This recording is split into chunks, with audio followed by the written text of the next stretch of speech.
যখন কোনো বান্দা সূরা ফাতিহার একটা করে আয়াত বলে আলহামদুলিল্লাহি রাব্বিল আলামিন, সঙ্গে সঙ্গে আল্লাহ জবাব দিয়ে বলেন হামিদানি আবদি, বান্দা তুই আমার প্রশংসা করলি।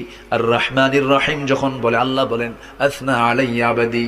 মালিক ইয়াউমিদ্দিন যখন বলে আল্লাহ বলেন মাজ্জাদানি আবদি। এরপরে যখন বলে ইয়াকা না'বুদু ওয়া ইয়াকা নাস্তাঈন পর্যন্ত যখন বলে আল্লাহ বলেন বান্দারে তুই আমার কাছে কি চাস, প্রাণ খুলে চারে বান্দা। ইহদিনাস সিরাতাল মুস্তাকিম থেকে শুরু করে নিয়া ওয়ালাদ-দাল্লিন পর্যন্ত যখন বান্দা বলে তখন আল্লাহ বলেন বান্দা নামাজের মধ্যে এমন প্রেমের খেলা খেললি বান্দা, তুই যা চাইলি সব আমি আল্লাহ কবুল করলাম। ওই বান্দা যখন রুকুতে যায় আল্লাহ তখন অস্থির হন। ওই বান্দা যখন সিজদায় যাওয়ার জন্য প্রস্তুতি নাই, সমস্ত ফেরেশতাকে ডাক দিয়ে বলেন ও ফেরেশতারা, এই বান্দাগুলো আমাকে দেখলো না, রাসূলকে দেখলো না, কোরআনকে দেখে হাদিসকে বিশ্বাস করে আমাকে খুশি করার জন্য তার সবচেয়ে সম্মানজনক